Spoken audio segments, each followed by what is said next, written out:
अस्सलाम वालेकुम। आज की मेरी ये वीडियो किसी की ज़िंदगी पर बीती एक सच्ची और सबक आमोज़ कहानी है। वीडियो शुरू होने से पहले मेरे YouTube channel Urdu centre plus को सब्सक्राइब करके बेल नोटिफिकेशन को ऑन कर दें ताकि आपको मिलती रहें तमाम चैनल अपडेट्स। आप मेरी वीडियोस को ज़्यादा से ज़्यादा शेयर कर सकते हैं। अब आप मुझे ट्विटर, फेसबुक और इंस्टाग्राम पे भी फॉलो कर सकते हैं। ज़ोहर की अजान हो रही थी और अपने दुपट्टे से पसीना साफ करती हुई नाजिया किचन से बाहर निकली। फिर दुपट्टा अलगनी पर लटका दिया और बरामदे में चारपाई पर पाँव फैलाकर लेट गई। गर्मी से दिल घबरा रहा था। टीन की छत से लटका बेहद पुराना पंखा अपनी मखसूस रफ्तार और खौफनाक आवाज़ के साथ चल रहा था और ऐन पंखे के नीचे बेतहाशा गर्मी से निढाल पसीने में शराबूर नाजिया आड़ी तिरछी पड़ी थी। अचानक उसे महसूस हुआ कि कोई उसे देख रहा है। उसका दिल बुरी तरह धड़कने लगा। गर्दन मोड़कर बाहर दरवाजे की तरफ देखा तो धक से रह गई। पीर जी बड़ी मोहब्बत से उसे देख रहे थे। वो घबरा कर उठी और दुपट्टे से बेनियाज सहन की तरफ भागी। पीर जी की नजरें उसके सरापे पर गड़ी जा रही थीं।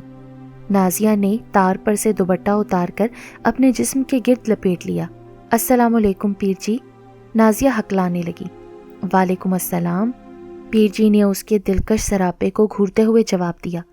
इतने में सफिया बेगम, जो कि नाजिया की सास थीं, घर में दाखिल हुई। ओहो, आज बड़े बड़े परौने आए हैं। अस्सलाम वालेकुम मम्मी जी, पीर जी ने गर्दन झुकाकर सफिया बेगम से कहा। पीर जी का असल नाम करामत अली था। अच्छा खासा कड़ियल जवान था। सफिया बेगम ने अपना बेटा बनाया हुआ था। असल में कुछ अरसे पहले नाजिया के ससुर की तबीयत खासी ख़राब थी। दवा दारू की बहुत इलाज मुआवजा करवाया मगर कोई फ़र्क ना पड़ा कि ऐसे सख्त परेशानी के आलम में करामत सफिया बेगम के लिए रहमत का फरिश्ता बनकर आया और उसके दम से और तावीज़ात वगैरह से नाजिया के ससुर जमालुद्दीन को अफाका होने लगा। सफिया बेगम बहुत खुश थीं। पीर जी की तो बलाएं लेती ना थकती थीं। कुछ भी था, पीर जी के इलाज से जमालुद्दीन की तबीयत में अफाका नज़र आ रहा था। जब सफिया बेगम चारों तरफ से मायूस हो गई थीं तो किसी ने बताया कि उनके मोहल्ले की मस्जिद के जो नए इमाम आए हैं उनसे दम करवा लें, शायद अल्लाह ताला आपकी सुन लें। और जब पहली दफ़ा के दम से ही सफिया बेगम मुतमईन हो गईं तो उन्होंने मस्जिद के इमाम को, जो कि पीर जी के लक़ब से भी मशहूर थे, यानी करामत अली को अपना बेटा बना लिया। अब करामत अली अक्सर व बेशतर जमालुद्दीन को दम करने के लिए घर आ जाता, मगर अल्लाह की करनी को कौन टाल सकता है। एक दिन जमालुद्दीन ऐसे सोए कि फिर कभी ना उठे। सफिया बेगम बेहोश हो जाती, धाड़े मार मार कर रोती, मगर जमालुद्दीन तो ऐसी दुनिया में चले गए थे जहाँ से कोई वापस नहीं आता। दिन पर दिन गुजरते रहे। वक्त के साथ साथ सफिया बेगम को भी करार आ गया। फिर सफिया बेगम ने अपने अकलौते बेटे की शादी अपनी भांजी नाजिया से करा दी। वैसे भी नासिर अपनी माँ का फरमाबरदार बेटा था। वैसे भी वो दिल ही दिल में नाजिया का ख्वाहिशमंद था। माँ ने नाजिया के मुतल्लिक पूछा तो फरमाबरदार औलाद की तरह उसने सर झुका दिया। यूं नाजिया दुल्हन बनकर नासिर के घर आ गई। सफिया बेगम बहुत खुश थीं। नाजिया ने एक अच्छी बेटी बनकर घर की जिम्मेदारी उठा ली। सफिया बेगम को कभी अपनी पसंद पर पशेमान ना होना पड़ा। इतने अरसे में पीर जी ये शहर छोड़कर कहीं और जा बसे, मगर कभी कभार इस शहर में आना पड़ता तो अपनी बीवी बच्चों को लेकर ज़रूर आते। बीवी बहुत सीधी सादी सी थी। उनके 4 बच्चे थे, जिनमें 3 बेटियां और 1 बेटा था। नाजिया के सामने ये लोग सिर्फ 2 मरतबा ही आए थे। अब इतने अरसे बाद पीर जी को सामने देखकर नाजिया तकती ही रह गई। कैसी हो माँ जी? पीर जी बोले। कहते तो माँ जी हो, लेकिन कैसे बेटे हो जो माँ की खबर भी नहीं लेने आते? सफिया बेगम ने शिकवा किया। पीर जी मुस्कुराने लगे। अभी वो लोग बातें ही कर रहे थे कि नासिर घर में दाखिल हुआ। ओह, मेरा यार आया, पीर जी बोले और उठकर नासिर के गले लग गए। कैसे हैं आप करामत साहब? मैं ठीक हूँ, आप सुनाएं। क्या सुनाएं? भाई कहते हैं आप हमें, और भाई को मुबारकबाद भी नहीं दी। आपका भाई बाप बन गया है। पीर जी बहुत खुश हुए। ये सब सुनकर मुबारकबाद दी, गले लगाया और नन्हे अतीक को गोद में उठा लिया। इतने अरसे बाद मिलकर बैठे तो वक्त गुजरने का पता भी न चला। जब नाजिया ने खाना लगाने की इत्तला दी तब वो लोग चौंके। खाना खाने के बाद पीर जी बोले, भाभी आपके हाथ में बहुत जायका है। नासिर मियाँ, कभी आओ ना भाभी को लेकर हमारे घर। अच्छा जी, हम आएंगे। आप सुनाएं, आज आपको कैसे याद आ गई हमारी? पीर जी मुस्कुराने लगे। आज एक प्रोग्राम था बड़ी मस्जिद में, एक तकरीर के 15,000 मिले हैं। अच्छा अब चलता हूँ। اور یار کبھی رابطہ ہی کر لیا کرو تم لوگ خود بھی، ہم تو مسافر ہیں، کبھی اس جگہ کبھی اس جگہ۔ ناصر نے اپنا فون نمبر پیر جی کو دیا اور ان کا لیا۔ یار تم تو کام پر ہوتے ہو، اپنی ماں سے بات کرنی ہو تو میں کیا کروں گا پھر؟ پیر جی کہنے لگے، ایک اور نمبر لکھ لیں، یہ نازیہ کا نمبر ہے، کبھی امی سے بات کرنی ہو تو اس نمبر پر کال کر لیا کریں۔ ناصر کہنے لگا، اور اگر بھابھی جان سے ہمیں بات کرنی ہو تو؟ دانستہ طور پر کرامت علی نے اپنی بات ادھوری چھوڑ دی۔ ناصر نے خوش دلی سے جواب دیا، کر لیا کریں، میں نے کب منع کیا ہے، جب مرضی ہے، آپ کی بھابھی ہیں، آپ جب چاہیں بات کریں۔ پھر دونوں ہی ہنس دیے۔ جاتے جاتے کرامت علی نے ناصر کے بچے کو 500 روپے دیے اور بدلے میں ماں جی کی ڈھیر ساری دعائیں لیں اور پھر چلے گئے۔ دن گزرتے رہے۔ صفیہ بیگم کبھی کبھار آس پڑوس کے گھروں میں چلی جاتی تھیں اپنا دل بہلانے کے لیے۔ نازیہ اپنے بیٹے عتیق کے کاموں میں الجھی رہتی یا پھر گھر کے کام کاج میں، مگر گھر کے کام کاج سے فارغ ہو کر وہ بور ہو جایا کرتی تھی۔ عتیق کا تو اتنا کام نہ ہوتا تھا کیونکہ ننھے عتیق کو زیادہ تر صفیہ بیگم ہی سنبھالتی تھیں اور اکثر آس پڑوس میں بھی ساتھ لے جاتی تھیں۔ اس دن نازیہ نے مشین لگائی ہوئی تھی، وہ کپڑے دھو رہی تھی۔ اس کی ایک عادت یہ بھی تھی کہ وہ فون کو ہمیشہ ساتھ نہیں رکھتی تھی۔ جب وہ کپڑے پھیلا کر چھت پر سے نیچے اتری تو اس نے جلدی سے دوپہر کے کھانے کی تیاری شروع کر دی۔ سالن کی ہانڈی چڑھا رہی تھی کہ موبائل بجنا شروع ہو گیا۔ ہاتھ پوچھتے ہوئے وہ کمرے کی طرف بڑھی تو اتنے میں موبائل کی رنگ ٹون بند ہو گئی۔ وہ دروازے سے ہی واپس مڑ گئی اور کچن میں آ گئی۔ کپڑے دھونے کے لیے اس نے صبح ناشتے کے برتن بھی ایسے ہی چھوڑ دیے تھے، اب وہ چاہتی تھی کہ جلدی جلدی کام ختم ہو جائے۔ صفیہ بیگم عتیق کو لے کر پڑوس والی ساجدہ آنٹی کے گھر گئی ہوئی تھی اور اس لیے وہ آسانی سے اپنا کام ختم کر سکتی تھی۔ برتن دھونے کے ساتھ ساتھ اس کا ذہن ناصر کی طرف بھی گیا ہوا تھا۔ ناصر دوپہر کا کھانا کھانے گھر ضرور آتا تھا۔ ناصر کی انارکلی مارکیٹ میں ایک چھوٹی سی دکان تھی، وہ دولہا ہاؤس کی شیروانیاں وغیرہ تیار کرواتا تھا۔ 3-4 کاریگر بھی رکھے ہوئے تھے۔ دوپہر کا کھانا کھا کے جو وہ جاتا تو پھر رات گئے ہی واپسی ہوتی تھی۔ برتن دھوتے دھوتے ایک مرتبہ پھر موبائل بجا۔ وہ جیسے ہی کمرے تک پہنچی تو کال اینڈ ہو چکی تھی۔ اس مرتبہ اس نے کمرے میں آ کر موبائل اٹھایا تو اس کی نظر ایک نامعلوم نمبر پر پڑی۔ وہ موبائل ڈریسنگ ٹیبل پر ہی چھوڑ کر دوبارہ کچن میں چلی گئی۔ اس نے کھانا تیار کیا، گھر کی صفائی وغیرہ کی، کام سے فارغ ہو کر منہ ہاتھ دھو کر ابھی کنگھی ہی کی تھی کہ ناصر کا انتظار کرنے لگی۔ صفیہ بیگم اور ناصر اکٹھے ہی گھر میں داخل ہوئے۔ نازیہ نے دسترخوان لگایا، سب نے کھانا کھایا اور ساتھ ہی ننھے عتیق کی شرارتوں سے محظوظ ہوتے رہے۔ کھانا کھا کر ناصر کام پر چلا گیا اور نازیہ دسترخوان سے برتن سمیٹنے لگی۔ برتن وغیرہ دھو کر وہ بیڈ پر لیٹ گئی۔ لیٹے لیٹے اچانک اسے یاد آیا کہ دوپہر میں کافی دفعہ فون آ رہا تھا، تو کس کا فون تھا؟ فون اٹھا کر نمبر چیک کرنے لگی اور نامعلوم نمبر دیکھ کر سوچ میں پڑ گئی۔ یہ نمبر اس کے موبائل پر پہلی بار آیا تھا۔ موبائل ابھی اس کے ہاتھ میں تھا ہی کہ میسج کی ٹون بجی۔ ان باکس کھولا تو ایک نئی کشمکش میں پڑ گئی۔ ان باکس میں وسیع شاہ کی خوبصورت غزل تھی۔ آگ لہرا کے چلی ہے اسے آنچل کر دو، تم مجھے رات کا جلتا ہوا دیا کر دو، چاند سا مصرع اکیلا ہے میرے کاغذ پہ، چھت پر آ جاؤ میرا شعر مکمل کر دو۔ غزل بہت اچھی تھی۔ وہ بے اختیار ہی غزل کو دوبارہ پڑھنے لگی۔ نازیہ کی زندگی اپنے بیٹے، شوہر اور ساس کے ساتھ بہت ہی اچھی گزر رہی تھی اور شاید ایسی ہی گزرتی رہتی اگر وہ مس کال یا میسج نہ آتا۔ 4-5 دن گزرے تھے کہ پھر اسی نمبر سے مس کال آئی اور پھر وہ اچنبے میں پڑ گئی کہ یہ کون ہو سکتا ہے۔ اب تو یہ روز کا معمول بن گیا، دن میں کم از کم 2 مرتبہ کال ضرور ہی آتی۔ اب وہ تھوڑی پریشان ہو گئی۔ ایک دن وہ بیٹھی ہوئی تھی کہ دوبارہ فون کی بیل بجی۔ اس نے فون اٹھایا۔ ہیلو ہیلو، بولیے کون ہیں آپ؟ لیکن لائن ڈسکنیکٹ ہو گئی۔ کون ہو سکتا ہے؟ نازیہ سوچنے لگی کہ میسج کی بیل ہوئی۔ اس نے ان باکس کھولا تو حیران رہ گئی۔ آپ کی طرح آپ کی آواز بھی بہت پیاری ہے نازیہ۔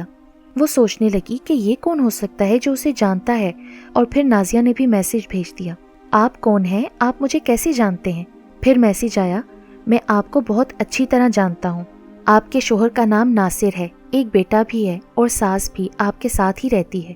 اب کہ نازیہ میسج پڑھ کر پریشان ہو گئی۔ بتائیے کون ہیں آپ؟ کیوں پریشان کر رہے ہیں؟ میں آپ کے قریب سب لوگوں کو جانتا ہوں، آپ گیس کر لیں کہ میں کون ہوں۔ نازیہ میسج پڑھ کر دوبارہ پریشان ہو گئی کہ فون کی بیل بجی۔ اس نے فون اٹھایا اور ہیلو ہیلو بولنے لگی۔ کون؟ السلام علیکم۔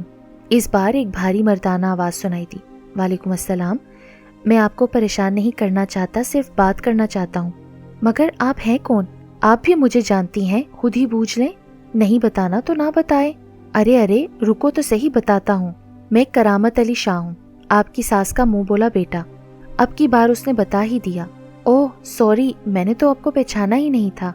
करामत अली फौरन ही कहने लगा, नहीं नहीं ऐसी कोई बात नहीं, मैं वैसे ही मजाक कर रहा था, मुझे माजी से बात करनी थी। पर वो तो अभी सो रही हैं।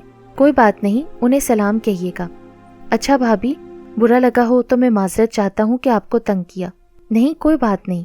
अच्छा माजी उठे तो उन्हें मेरा सलाम कहना। अल्लाह हाफिज। जी ठीक है, अल्लाह हाफिज। फोन तकिए के नीचे रखकर वो भी लेटकर सोचने लगी कि मोबाइल की टोन बजी। इनबॉक्स खोला तो लिखा था, नाजिया आप बहुत अच्छी हैं, आपकी आवाज़ बहुत प्यारी है, एक बात कहनी थी आपसे, चले छोड़े नहीं करते। क्या बात करनी है आपको? नाजिया ने मैसेज में लिखा। आप नहीं जानती कि आप क्या हैं, आपका मुकाम क्या है, आपको कहाँ होना चाहिए था। नाजिया वो पढ़कर सोच में गुम हो गई। फिर मैसेज लिखने लगी, बताइए ना क्या बात है, आप क्या कहना चाहते हैं। उसने लिखकर सेंड कर दिया।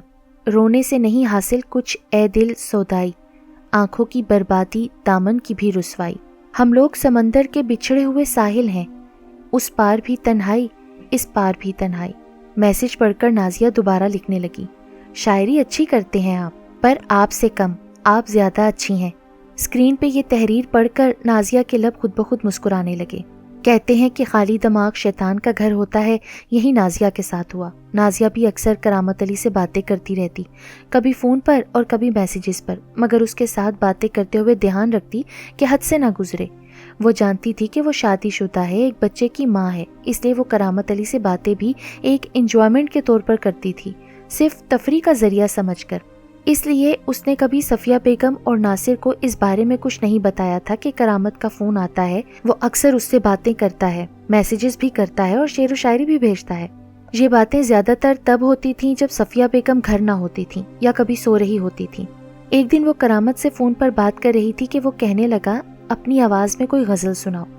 नाजिया ने लाख मना किया मगर उसके इसरार पर खामोश हो गई। अम्मा भी घर पर ना थी। वो दोबारा कहने लगा तो नाजिया अपनी प्यारी आवाज में गाने लगी, हर कदम पर कोई कातिल है, कहाँ जाए कोई, जिंदा रहना बड़ा मुश्किल है, कहाँ जाए कोई। कई लम्हे बीत गए, उस खामोशी को करामत शाह की आवाज ने तोड़ा। क्या सोज है तुम्हारी आवाज में, एक बात कहूँ? जी कहें। मैं तुम्हें पसंद करने लगा हूँ, तुमसे शादी करना चाहता हूँ। जिस दिन तुम्हें पहली बार देखा था उसी वक्त से दिल हार गया था मैं। ये सुनकर नाजिया के सर पर तो बिजली गिर पड़ी। वो तो कांप के रह गई। उसने कभी ख्वाब में भी ना सोचा था कि उससे बातें करना उसके लिए अजाब बन जाएगा। वो तो सिर्फ इसलिए बात करती थी कि सास का मुंह बोला बेटा बना हुआ है। करामत अली बोलता रहा, मुझे तुमको हासिल करना है, तुम नासिर से तलाक ले लो, मैं तुम्हारी हर बात मानूंगा, जो कहोगी वो करूंगा। ये सब बातें सुनकर तो नाजिया के पाँव के नीचे से जमीन निकल गई। यकदम वो चीख पड़ी, शर्म नहीं आती तुमको ऐसी बातें करते हुए? समझते क्या हो अपने आप को? मैं एक बेटे की माँ हूँ, सुना तुमने? आइंदा मुझसे बकवास ना करना और यहाँ कभी फोन ना करना, समझे तुम? मैं तो तुमसे इसलिए बात कर लेती थी कि तुम नासिर के मुंह बोले भाई बने हुए थे। करामत हंसने लगा, तुम एक बच्चे की माँ हो या 10 बच्चों की, मुझे तो फर्क नहीं पड़ता, मेरे लिए तो कंवारी हो। नाजिया ने गुस्से से फोन बंद कर दिया, मगर अब तो रोजाना ही करामत का मामूल बन गया।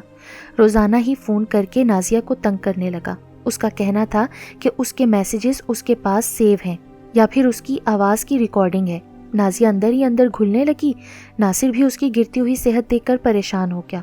उसने लाख उससे पूछा मगर वो चुप ही रहती। क्या कहती उससे, इसलिए वो खामोश हो जाती।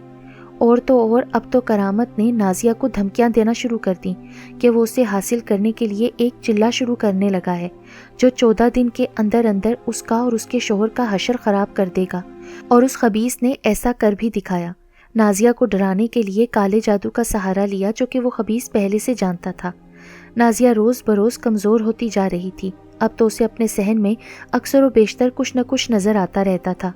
कभी उसे अपने कमरे में औरतें सफ़ेद कपड़ों में मलबूस नजर आती, कभी कुछ मर्द ढोल पीटते हुए सहन में नजर आते, कभी बाथरूम में अजीबोगरीब शक्लें नजर आती और वो चीखने लगती, रोने लगती। नासिर परेशान होता गया।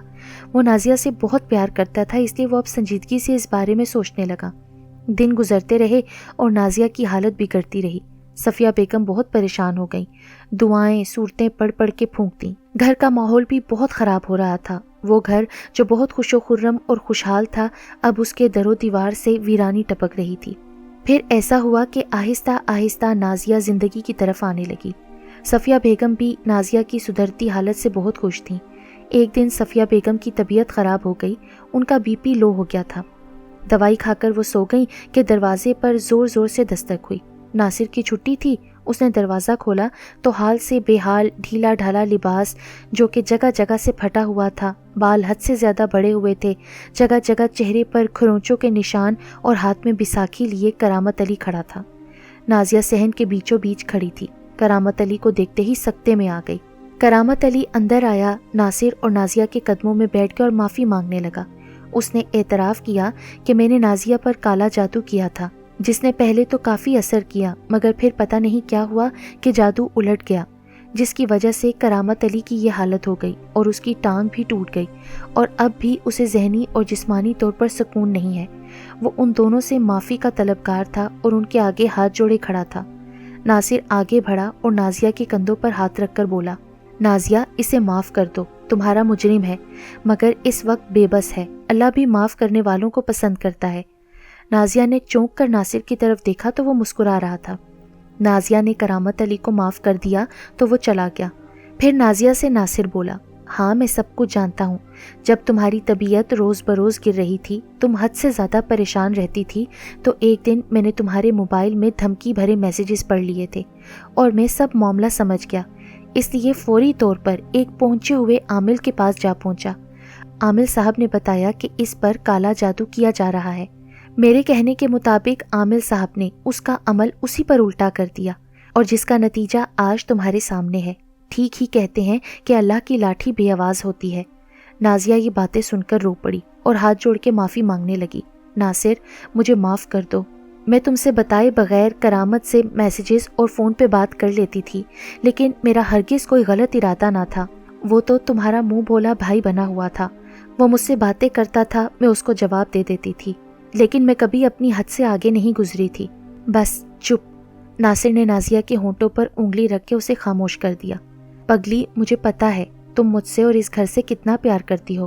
آؤ آج ہم مل کر وعدہ کریں کہ اب ہماری زندگی میں اور کوئی کرامت نہیں آئے گا۔ دونوں ایک دوسرے کے ہاتھ پکڑے خوش تھے اور دروازے پہ کھڑی صفیہ بیگم بھی ان دونوں کو دیکھ کر مسکرا رہی تھی۔